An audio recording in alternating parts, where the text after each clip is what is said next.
Hi, this is Doug Sharp, host of the National Leadership Briefing, and this is not a midweek touch point, and this is not the National Leadership Briefing, but this is just me coming on and making sure that we are all on the same page as to what exactly just took place in the House of Commons. Now, for those of you who are unaware of the fact that we're going to be coming back to you more regularly here, I just want to let you know, expect it. We've got obviously when things accelerate and we've got to deal with them, and they're right at the door. We've got to talk more often. You and I have to spend a little bit more time together on the National Leadership Briefing.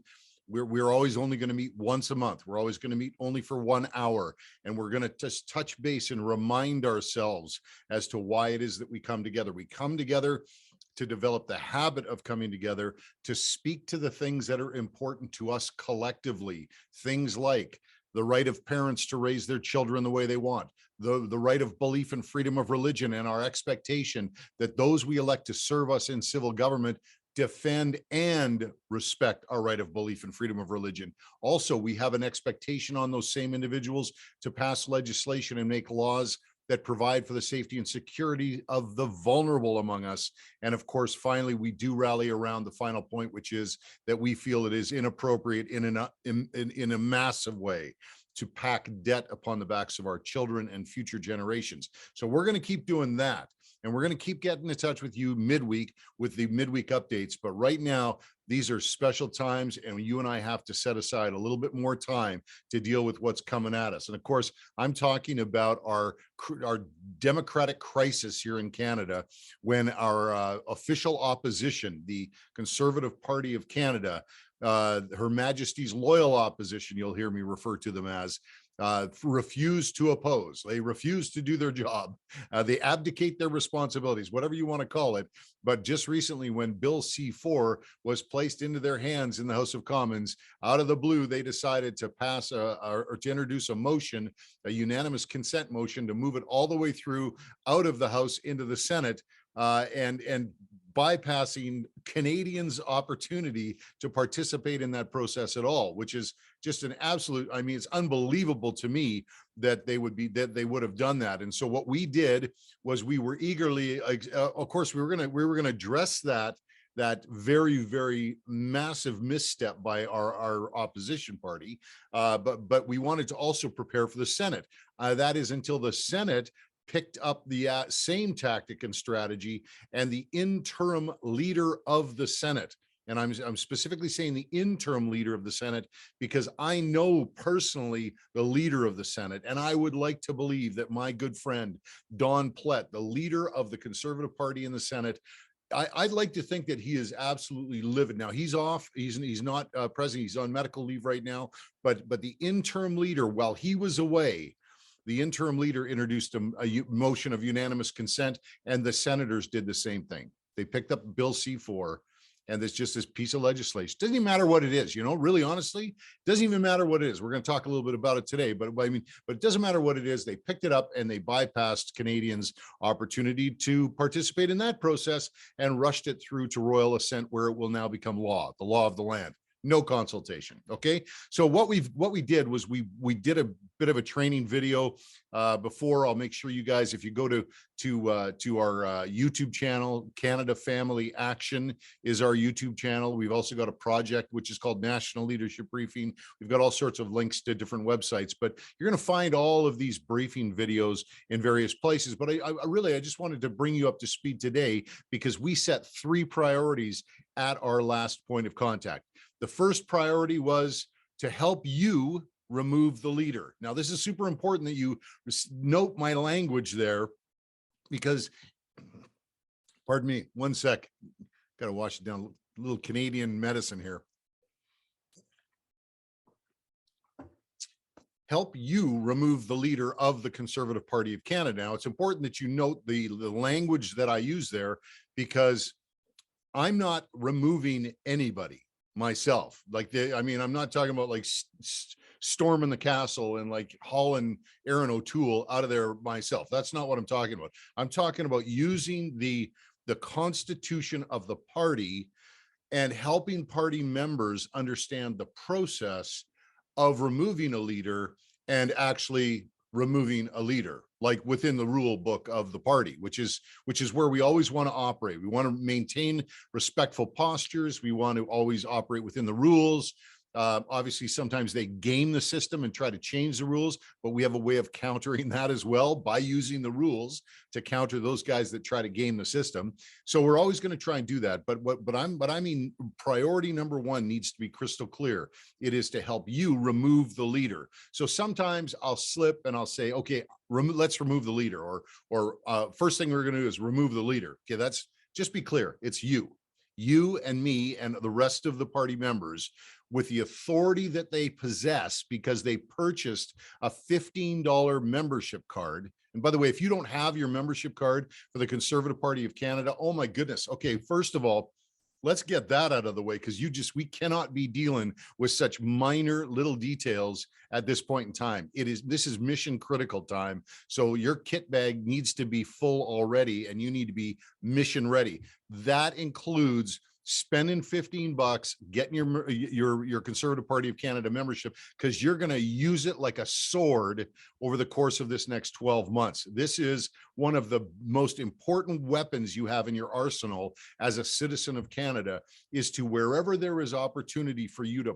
purchase for next to nothing extra authority, we just buy it. We just go buy it. How much is it? $15? Great. I'll take 2. I'll take 2 years. Give me 2 years of that authority that I can wield and use and vote and stand up for my rights. And you want it. You need it these days, believe me. And the good thing about it is the minute you spend your $15 to join the Conservative Party, you're actually joining a lot of guys like me that are pretty fired up about this. And we are a massive group of people. So we take all our little bits of authority and we bring them together and we accomplish tasks. We go on missions, we execute with the mission, and then we accomplish our goals. It's as simple as that.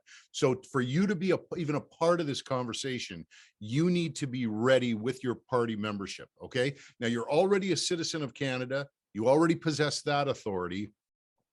You're already a constituent of your member of parliament, which we're going to talk about today. And you already possess that authority, because if you live anywhere in Canada and have a postal code at a primary residence, you are a constituent of a member of parliament.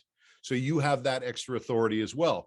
But oh, by the way, you also have kingdom authority, but I'm going to let you ask your pastor about that. If you are unclear about the kingdom authority that you possess, then you get in touch with your church leadership right now and say, I didn't even know I had kingdom authority. What is it? What do I need to, how do I understand it? How do I use it? Because they'll teach you. They'll definitely teach you. But what we've got is we've got political party membership authority within the Conservative Party of Canada, which we are going to use together to remove the leader. Priority number one. Now, on the last video, we were at that stage where the members of parliament had rolled the bill off into the Senate. And we were hopeful that we would have at least an opportunity to talk to the senators about that. So priority number 2 was to get in touch with our senators and let them know how steamed we were, and say, wait a second, send it back to the House.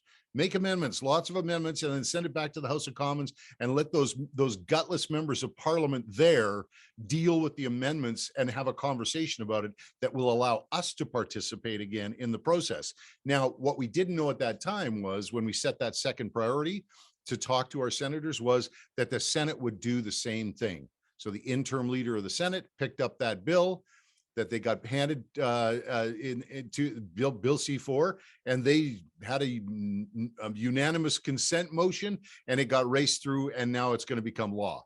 So we didn't have, okay, so priority number 2 is now off the table. There is no priority number 2. We got priority number 1, remove the leader together of the Conservative Party of Canada. Priority number 2 is gone. So we're going to take priority number 3 and move it up to priority number 2. And that is for you to meet and connect and communicate with your member of parliament. Okay, you have one. If you live in Canada and you have a postal code and you are a constituent, you have a member of parliament, and you've got to find out who that person is, and you've got to actually reach out and touch them. Now, if that is it, now, not touch them, don't touch them. There's no touching members of parliament. Okay, let's get that clear too. So what we got to do is we got to make sure that find out who your member of parliament is. I don't care if it's Liberal, NDP, whatever. but I need you to actually ask for a meeting, a phone call meeting, a Zoom meeting. If you can meet in person, that's the best. And what I want to talk about today is I want to give you an idea as to where we're at exactly and give you a bit of a briefing on that connection point with your local member of parliament, because this is a critical conversation you're going to have. You need to have this conversation. Please do not miss this step. Priority number 3, moving up to priority number 2, only has one other priority ahead of it right now, and that's removing the leader. So of course, removing the leader, meeting with your member of parliament. You can see it's not a long list with this down here. It's way up top. So getting in touch with your member of parliament is right up top. Now you say, well, I've never done that before. Great, that's why I'm here. Here we are. There we are. We do lots of stuff around here that we've never done before, but I'm going to tell you something that you can have confidence in, is that I'm not going to tell you to do anything that's bad for you, that's going to hurt, that is in any way offside or illegal or inappropriate. We are going to have a good conversation today about getting you ready to communicate to your member of parliament about this specific challenge. And the challenge is when Her Majesty's Loyal Opposition, along with the rest of the members of parliament and House of Commons, arbitrarily decide to completely eliminate Canadians' opportunity to connect on a piece of legislation and to speak about it and speak into it and suggest amendments and participate as witnesses. This is a problem. This is a real problem. So we need to get back our democracy, and we do that by standing up as citizens and having conversations with our members of parliament, making sure they're clear on what we think. Okay, so here we are. We're good. We want to reach out and connect with a member of parliament. The mechanics of making connection, we've talked about that on the National Leadership Briefing before. It's easy to do. Just contact the office, call them, write, email them, whatever. Reach out politely, respectfully, ask for a meeting. And you have to tell them what it's about. You have to say, I want to communicate with my elected representative as I am a constituent. You have to identify, say, this is my postal code. I am a constituent of this member of parliament, whether it's NDP, Liberal, Conservative, doesn't matter. Now, we're going to just make a minor distinction if it's a Conservative member of parliament here for you as well. But if it isn't, no matter who it is, you got to make the meeting. Okay, you make the meeting, you say you want to talk about this, and you want to express your concern about what happened. And now the person on the phone, it could be, or the person you're emailing could be an assistant to the member of parliament. And they're usually just like, I used to have that job. For 6 years, I did that job where I was an assistant to a member of parliament and a federal cabinet minister. And oftentimes I would be the one on the phone, and I would offer the person the opportunity to share their information with me instead of the member of parliament if they didn't want to wait for a meeting. And so, and it's just an offer. So don't get upset with them. They're not gatekeeping necessarily, but be clear. Thank you so much. I appreciate, assistant person, your offer, but I would like to meet directly and personally with the member of parliament, whether it be by phone call or whether it be by Zoom meeting or in person. But I definitely want to be connected directly there. So I appreciate your invitation to take that information on my behalf to the member of parliament. However, I am requesting a meeting.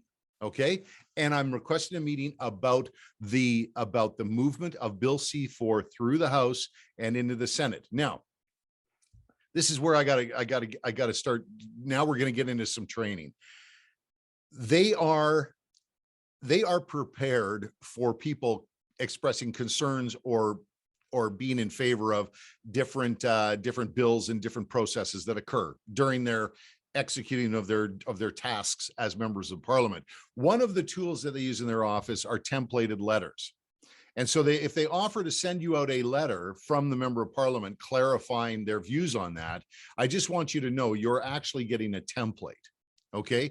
Now, unfortunately, actually, let me do it this way. I have seen a lot of the templates. I've already talked to a lot of people who have talked to their members of parliament about this issue, who have received letters from their members of parliament, and I'm telling you right now, you do not want a templated letter, because all it's going to do is light you on fire when you see the number of times that they deceive you. actually, some of the ones lie to you directly, and I'm going to point out some of these lies. Like today, for example, let me give you an example. One of the things that a member of parliament might say to you is that the reason that this bill was moved so quickly through the House of Commons was because the bill had already been discussed at length before the election. And what we did was when it went through all those processes, we spent all those hours and we brought in all those witnesses on that bill before, that we were just returning it to where it was left before the election. We were actually returning it to the Senate, because when the bill before, when we talked about it, was going through the process, that's where it was left before the election. Okay, now that is a lie. Okay, that's somebody just lying to your face. And this is the sad part about it is because I expect so much more from my members of parliament. I really do. I mean, I always like to give them the benefit of the doubt. But if they're liars, you know, like, it's just like you just go, my goodness, you know, are really, how did we elevate somebody like you to a position like this? What a mistake. What an absolute error in judgment on the majority, obviously, of the people, is to elevate a liar to the office that you hold. Because the truth is that Bill C-4 is a brand new bill. It is a brand new bill. So if they tell you that the bill was already discussed before, what they're doing is they're trying to make you believe that C-6, which is the bill before, is the same as Bill C-4. But Bill C-6 and C-4 are not the same bill. They're not the same bill. They're not this. It wasn't introduced at the same time, because the timing that things are introduced. It also has a whole process attached to every bill. There's a new committee stage hearings that are available to have. There's new debates in the House of Commons that could take place. There's new input that could be offered from new witnesses. There's new meetings that could be held with constituents about the new bill. But they're trying to make you believe, by lying to you, that it is the same thing. So don't let them see. Well, I guess I can't say you don't let them, because they're going to lie. Liars lie.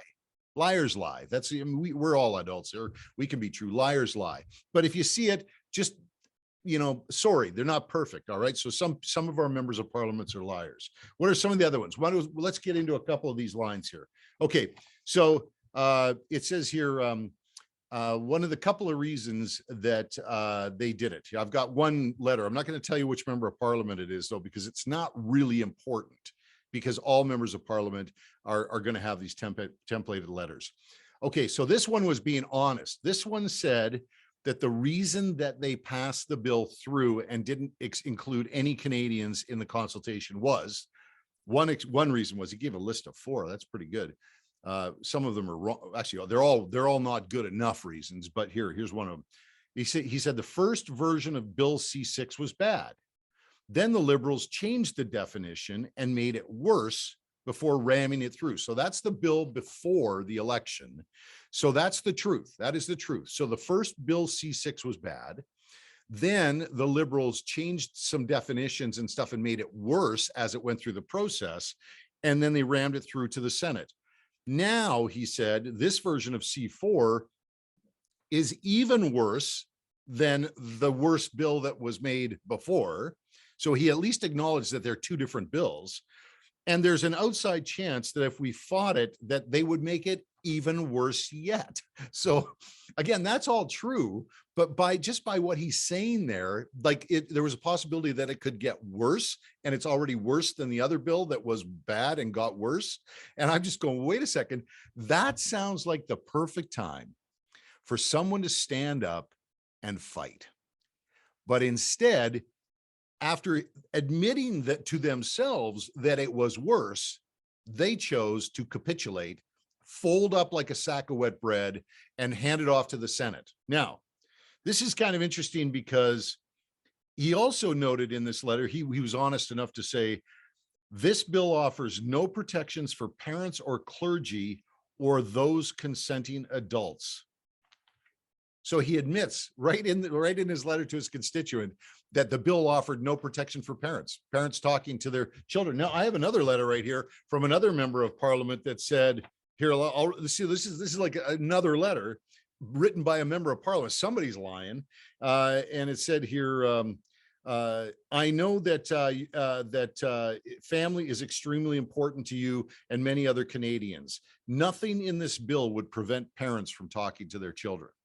Okay, now that's actually kind of true, but it's a very different take on it. But what I would challenge the member of parliament on that saying is that this isn't a conversation about whether the bill would prevent parents from talking to their children.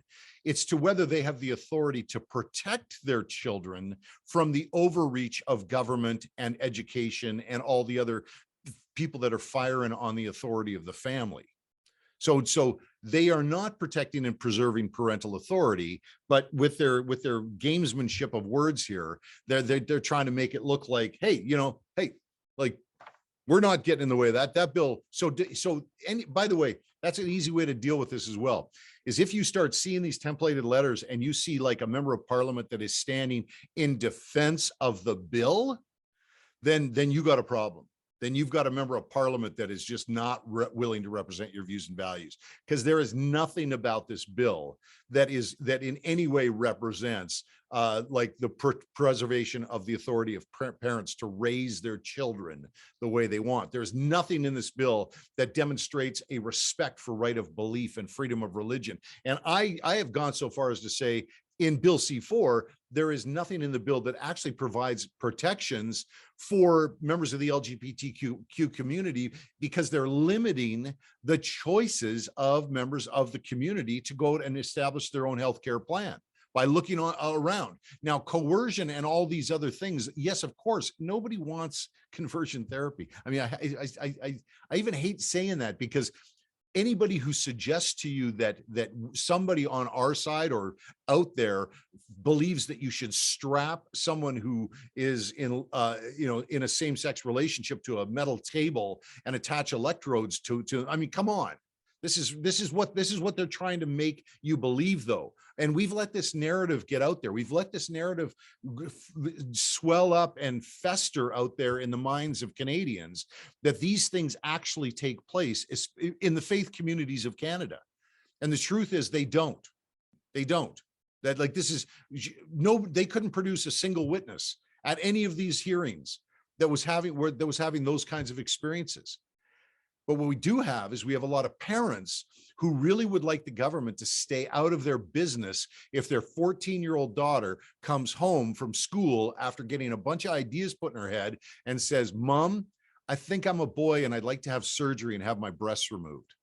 See, then you're going to have the parents standing up and going, you know what, at this point in time, I really don't want the government in this conversation. I'll take care of it.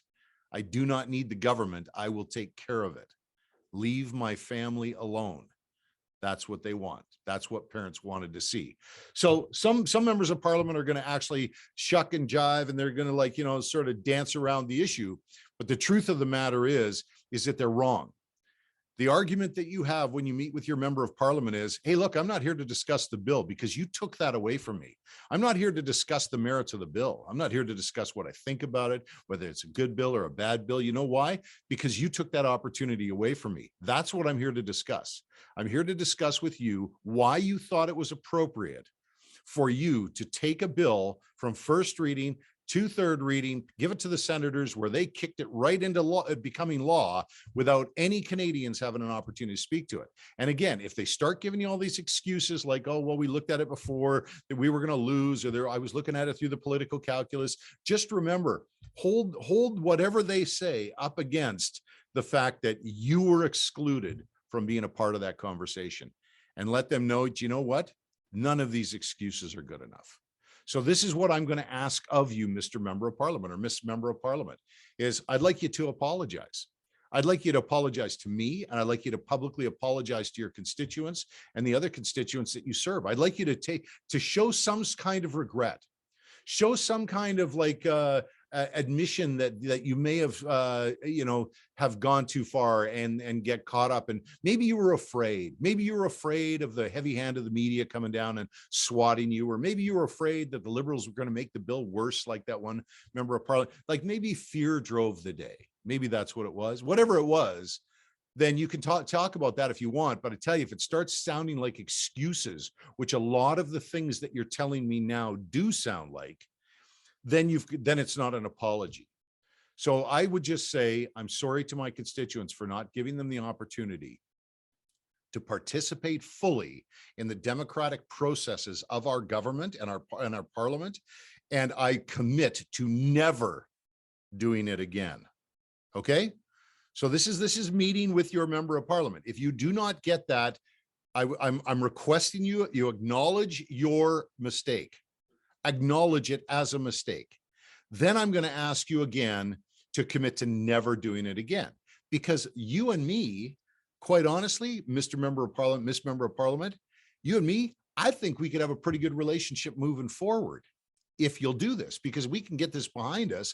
And you and me, because you know what, I pray for you. I'm excited about establishing a relationship. I like the idea that we're here clear in the air. I love the idea that there's this opportunity for us to work together in the future. And I could keep communicating with you as to what's important to the people that I know out there. And we can have a really good relationship. But I need you to do that first, because you're no good to me if you do not commit to never doing this again. You're actually no good, because you're untrustworthy.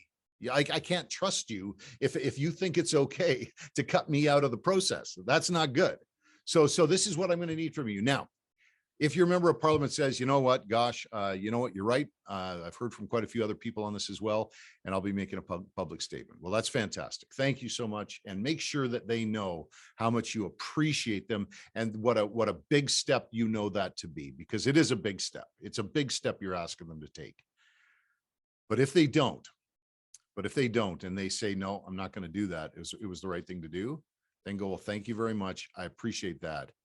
However, now you and I are actually in a different kind of relationship.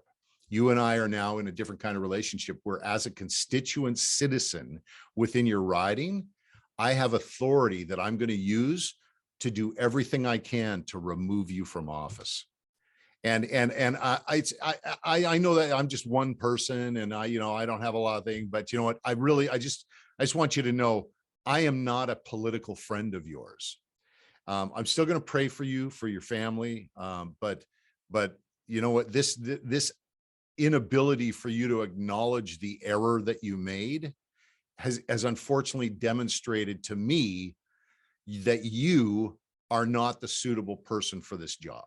So I'm going to actively work to remove you from office.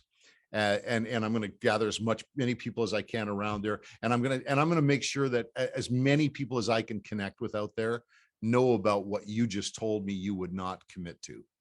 You wouldn't commit to never again excluding me from a process that involves securing my input on a piece of legislation that was going through the House of Commons. Wow. Really? You wouldn't commit to that? Oh boy.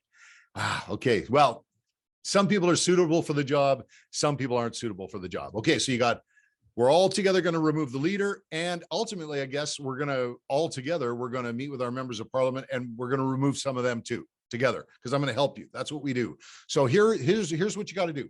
You got to go to the National Leadership Briefing website. You got to go there, because if you're just watching this on Facebook and I'm just a voice and you have no idea what we do. We're a teaching training organization, and we do a lot of work with people, bringing them from like not knowing nothing to knowing enough that they can go out and make a difference. That's kind of where we serve, is onboarding people and into the knowledge of their authority as party members and citizens and constituents and having kingdom authority. That's what we do. So go to the National Leadership Briefing website, find out more about us, connect with us, register for the next National Leadership Briefing. It's at nlbcanada.ca, NLB, National Leadership Briefing, nlbcanada.ca. Go there, register. But I also want you to spend some time on the website, because if you really want to get to know me, and you really want to get to know my heart for you, and my heart for you to come to understand the circumstances and the situation we're in, I'm going to ask you to go on the menu tab to a place called Nlb Essentials. These are the essentials. This is where all new people that start on the briefing should start. Is you go on the website, register for the briefing. That way you'll get the notice of when we get together, and you'll get notices of when the briefings are.